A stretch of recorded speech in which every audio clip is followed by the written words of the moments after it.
Okay, so we're back on, we were talking about the Drew Carey Show. And off camera you mentioned that got you The Drew started. Carey Show was very influential in my life. First of all, Drew is one of my best friends, and as I said, I have great admiration for him. And I had a lot of fun working on the show. And they were very nice to me. But they did an episode that they wanted me to direct, that they had me direct, where Drew was,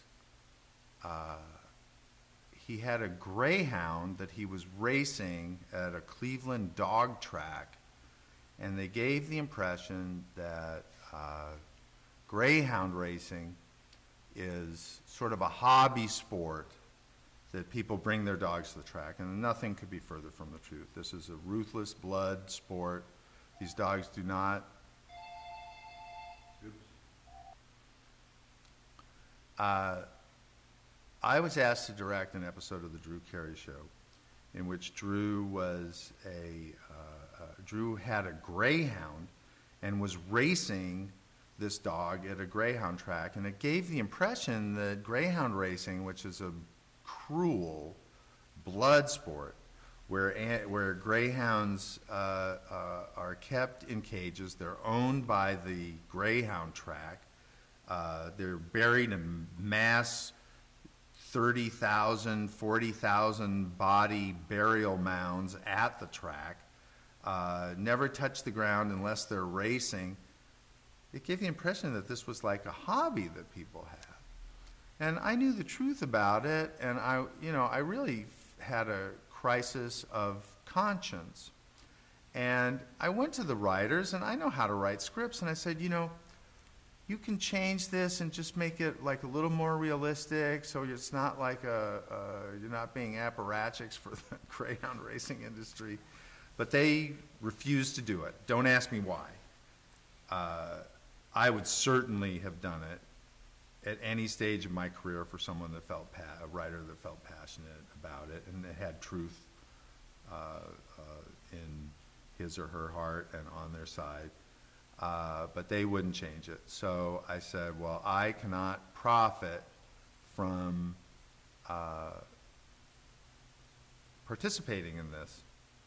So I called my business manager and I said, I want to give all the money that I earn from this episode to an animal cause that will show people what it's like, the truth about greyhound racing.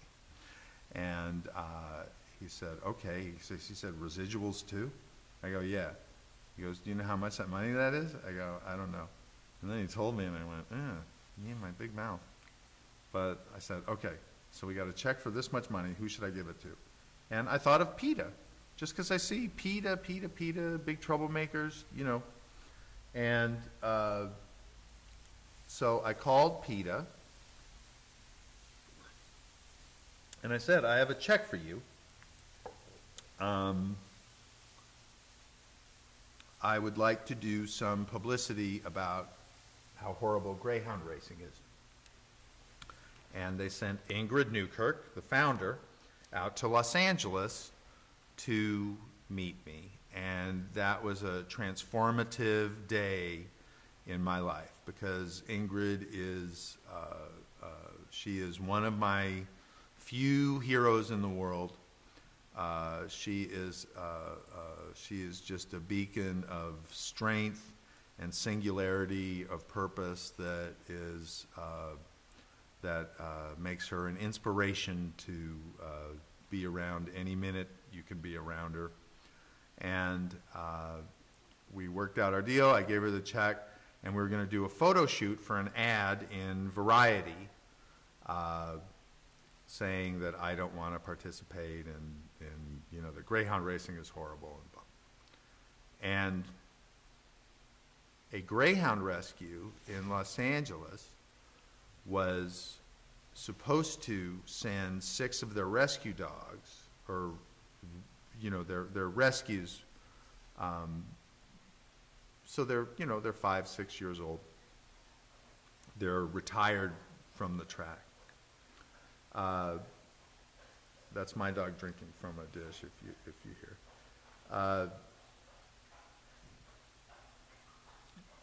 I went to where the photo shoot was supposed to take place, and the dogs didn't show up. And the Greyhound Rescue said, we had 7 dogs that we were going to give you next month. But if you bring your dogs to that photo shoot for PETA, we're going to kill them instead of give them to you. Sounds kind of brutal, doesn't it? Yeah. So that and meeting Ingrid, whereas I would say that I was an animal lover and a dog lover, certainly, that began my transformation into being an animal rights activist. That was a very pivotal moment in my life. This is the dog that you heard. This is the dog that you heard drinking. Get out of the way. Gertie's been on, I'm trying to think. A lot of my dogs have been on, I don't know. Gertie, what have you been on?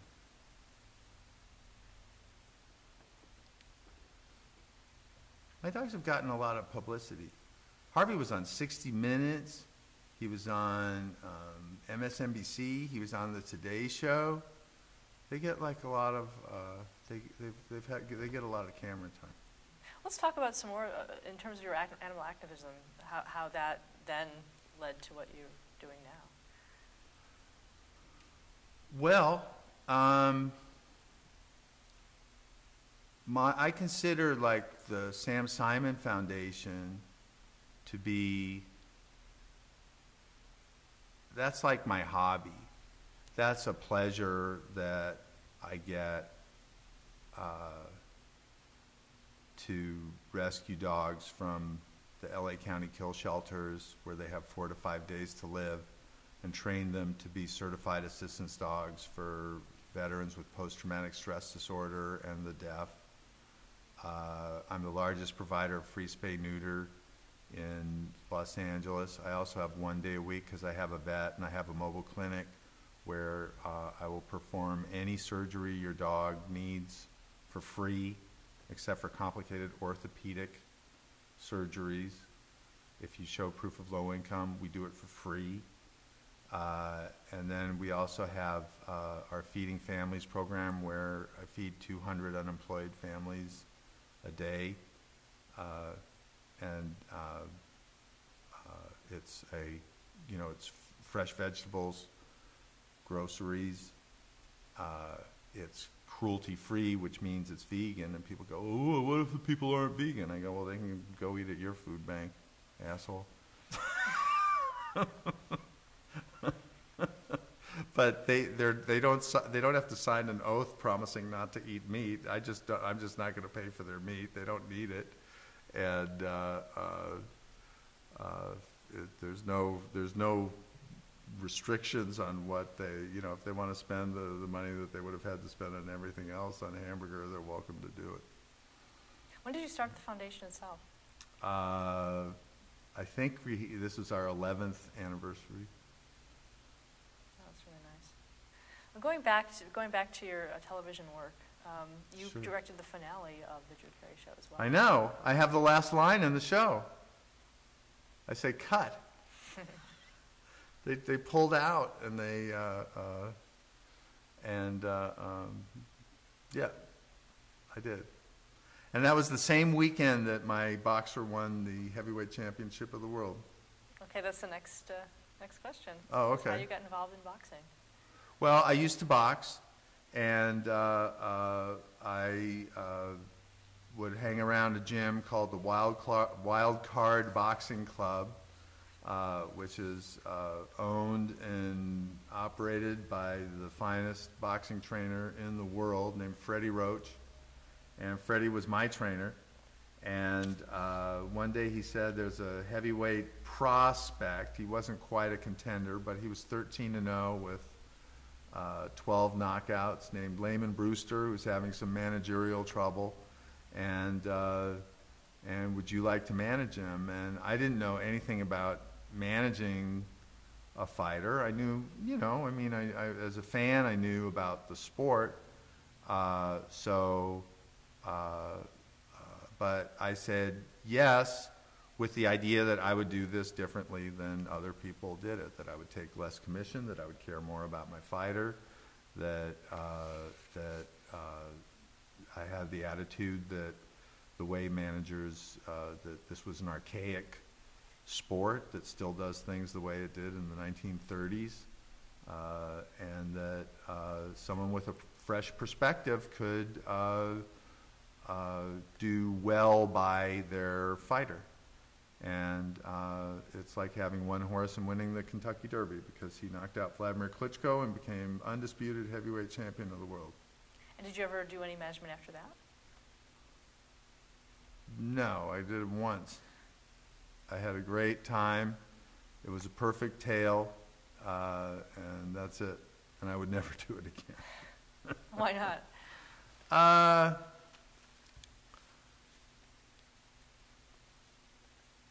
It's for one thing, I did it, and I would hate to do it. Like winning the championship is the most exciting thing and the most exciting night of my life, and the happiest night of my life. And it was not just me. I think we had a lot of people there that night, and I think they all agree, because the fight was almost like a Rocky movie, because Lehman was, Klitschko was getting the best of him. He'd never even been hurt before, and he took a knee in one round. So he just came back and used his power and just dominated this guy, and Klitschko couldn't answer the bell for I think the fifth round. But I just don't think it could be as good. It's gotten worse as far as the corruption. It's not as big a sport now as it was even then, when it was a little bit on the wane. So I just wouldn't do it again. Okay, let's go back to a few other things in your television career. Sure. You directed an episode of Friends. Yeah. That was just somebody fell through one week, and I was a director on the lot, and they asked me to come in and do it. It was fun. Did you like doing that kind of thing, just kind of coming in and doing it? Was that? No, because the actors don't trust you, and they don't know who you are, and so you're really just it's not a comfortable feeling for me. I'm not a journeyman director. I like to work with people that I've worked with that trust me and want to work with me. That was a really different experience. And by the end of the week, the cast was great. They were all really nice. But you know, like if you go, you know, and I know, like, you know, I'm giving 10% of what I would do on the Drew Carey show. Like, hey, why don't you try this? And I'm really laying back, but I know, like, hey, you know, do you want to try doing this? Like, you know, the first reaction is, who the hell are you? It's like, oh, well, I'm the director. But it doesn't really work that way in TV. How did your writing influence the way you direct? I hope not very much. I think like when people get a directing opportunity, you know, they're usually friends that are writers, and they'll want some advice, and I'll say, do as little as you can, especially on a show because I know their instinct is to go, I want to go to the store, you know, I want to go to the store. No, I want to go, and you go, no actor wants that, and it's not even productive. Don't do that stuff. That's what a lot of writers think directing is. It's getting them to say the dialogue the way you hear it in your brain, you know, especially if you wrote it, and it just doesn't work like that. And no surprise, a lot of people get fired and they never get brought back because they can't resist the impulse to say, you should cross on this line, you should cross on that. It's like the actors, they've been working on the set for 5 years. They know when they cross. They know where they can cross to. They know where the shots are. They know how to fall into a 3 on the couch. You don't have to do it. Just relax. Everything will be fine. Give them a nice, easy week, and then people won't do it. Another little television thing you've done is the Who Wants to Be a Millionaire Phone a Friend. Oh, yeah. Well, the first time Drew did it, I said I would assemble a council of geniuses, because I know a bunch of really smart people, including Jerome Vered, who is the all-time 1-day, 2-day, 3-day, and 4-day money winner on Jeopardy, and made the final. He was in when they had the all-time tournament. He made the final 3. He knows everything. He's the smartest man in the world.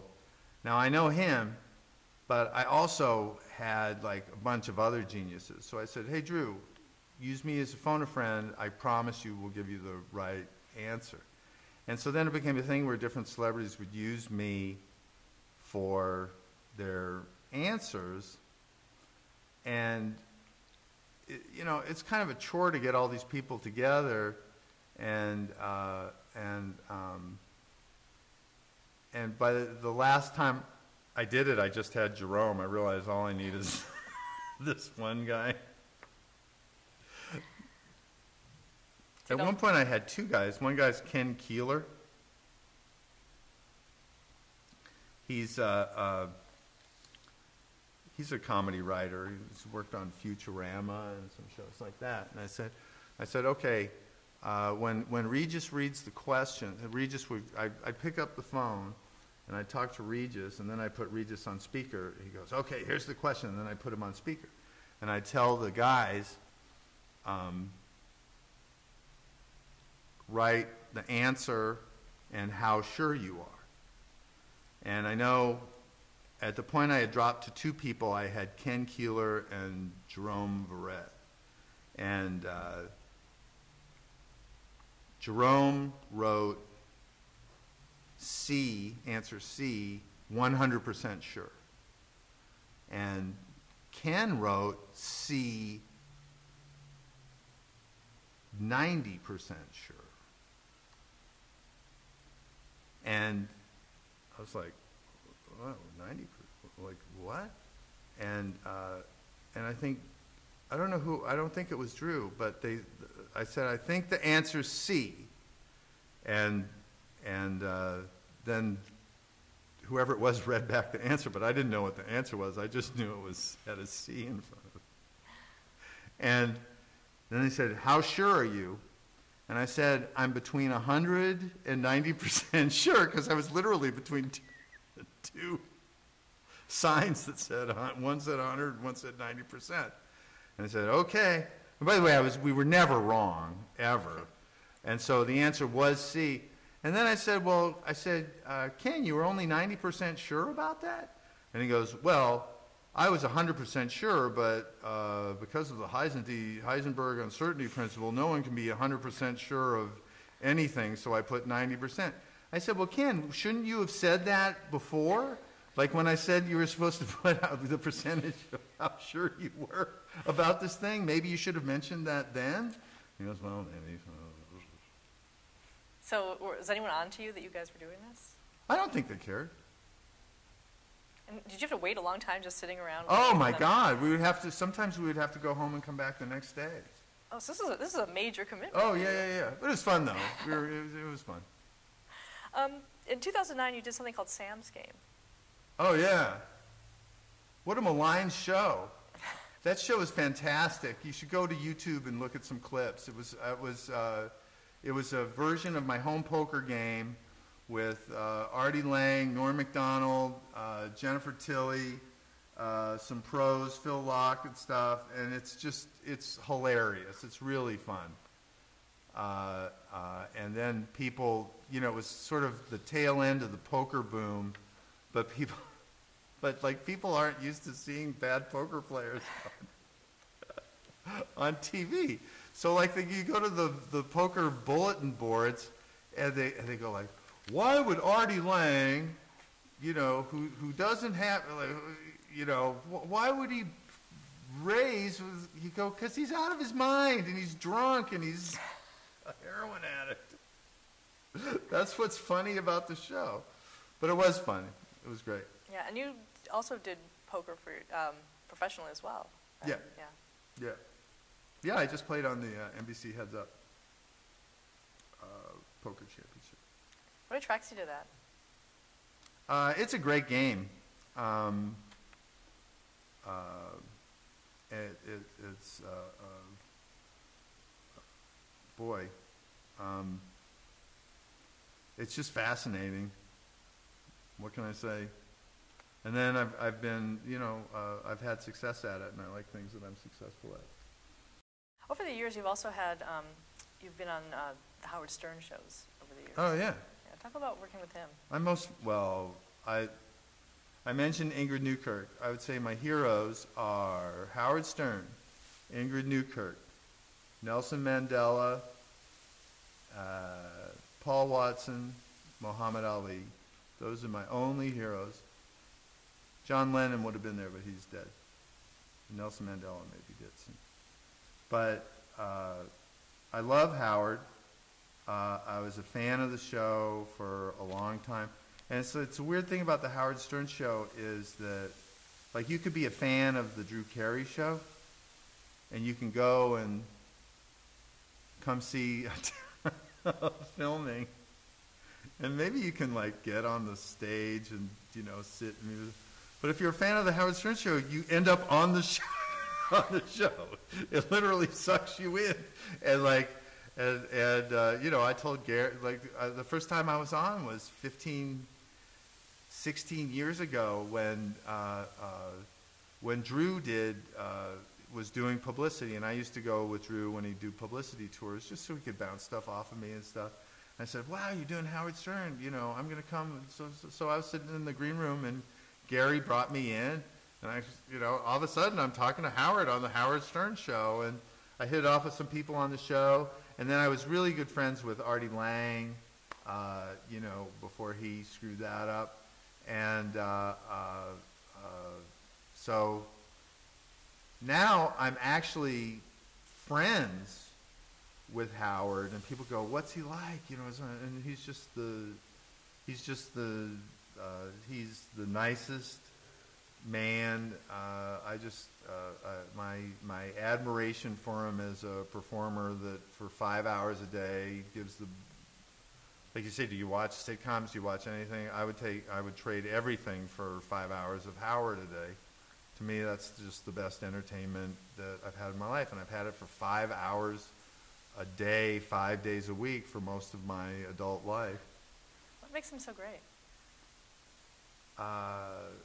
Just a unique perspective on everything, fearlessness. You never know what he's going to... It's like the movie. You don't know what he's going to say. You don't know what his attitude is. But he also has every, you know, his interviewing skills, which he's finally getting some credit for.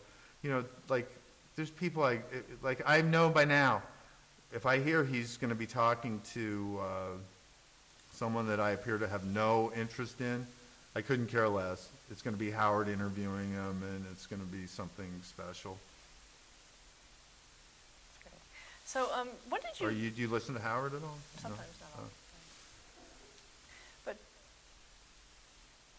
not all. But, when did you sort of leave television, you know, not for good, but when did you really start to taper off? I stopped working full-time when the Drew Carey show started. And why was that? I don't know, you know. I don't know. You don't have the dates of the Drew Carey? Oh, when? I asked you why. Why? Yeah. Oh, I just don't need any more money. The only reason to do it is for fun. It's fun if I do it for a day a week, or if I direct an episode. But it's not fun as a full-time job. I've got way more things that I'd like to be doing with my life, and tons of other ways to spend my time. How do you spend your time?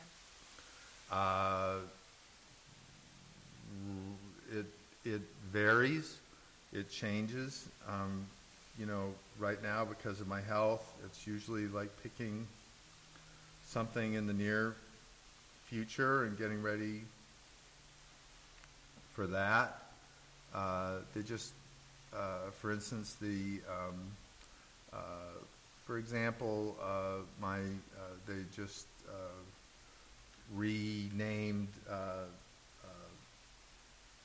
PETA headquarters the Sam Simon Center in my honor. That was a big deal for me, and so so I'm getting ready. I'm doing a speech. I'm doing that, and doing travel and stuff, and getting ready to do that. I'm on a little spree where I'm buying roadside zoos and lame, hideous, abusive circuses and releasing the animals to sanctuaries, which is really satisfying for me.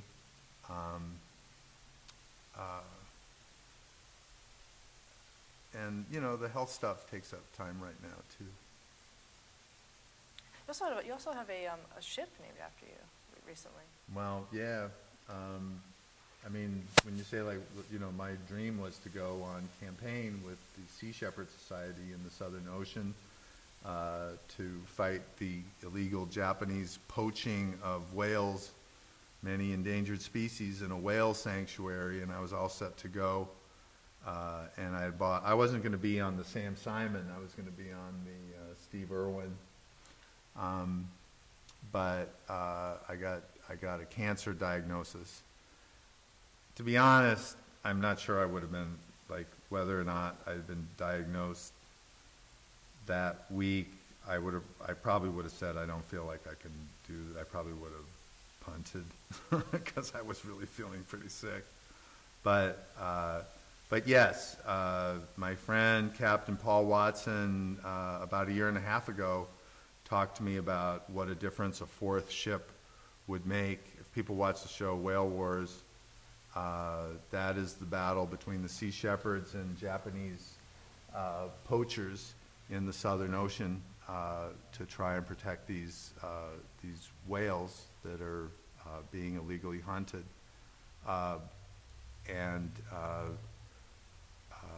The campaigns have become more and more successful, but he explained to me how a fourth ship would make a huge game-changing difference.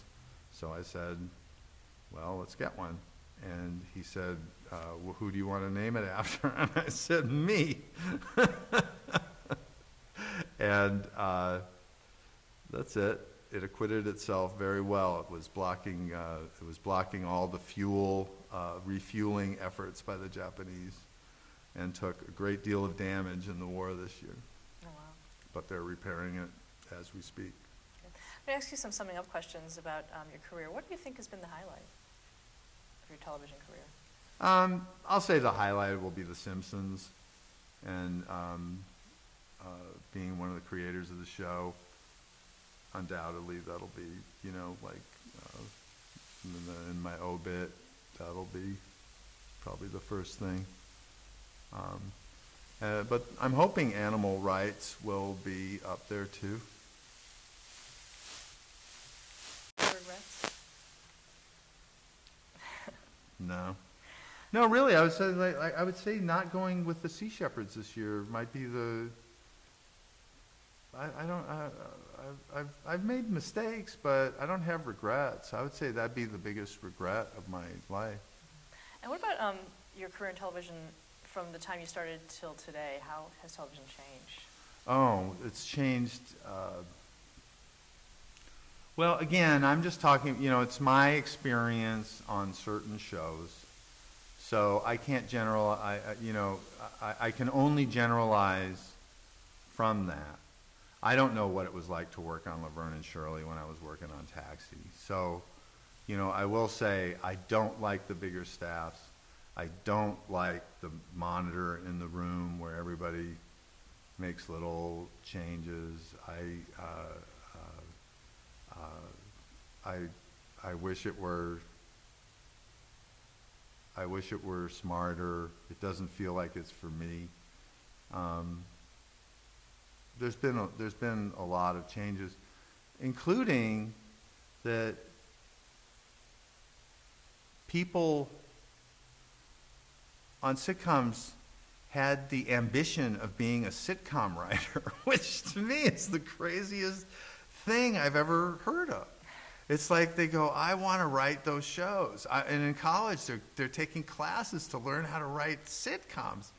And I can just tell you that on The Simpsons and on Taxi and on Cheers, there was no one there that had any idea that they would be sitting in a room writing sitcom scripts. There were people that actually worked as lawyers and elementary school teachers and accountants and did other jobs.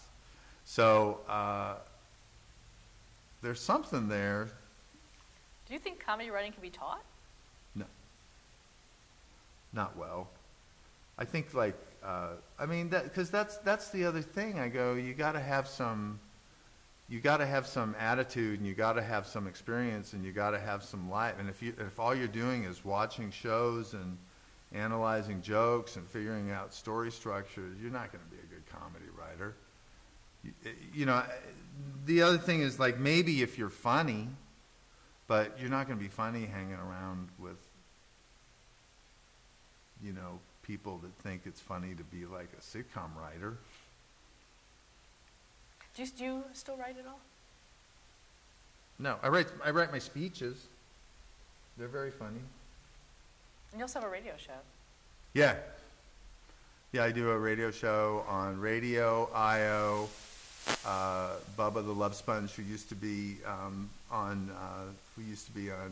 Howard stations, gave his producer Brent Hatley stays here when he's in LA, and he says, you know, you're so fascinating talking about this animal stuff. And I go, really? Well, that's nice of you to say that, but they give me a 2-hour radio show where I talk about it for 2 hours. But I love it. I really, I really enjoy it. I really like taking the phone calls. I really like having booking guests and stuff. It's just been a blast. And so that's something else I do during the week. You know, it takes a little prep, but yeah, I got a radio show I do. See, you're reminding me. What advice would you give to someone aspiring to write today? Here's my advice to writers. Story above all. Don't be afraid of the quiet moments. Love your characters. There, do that. You'll be a genius. That's a great answer. Thank you so much, Sam. Oh, my pleasure.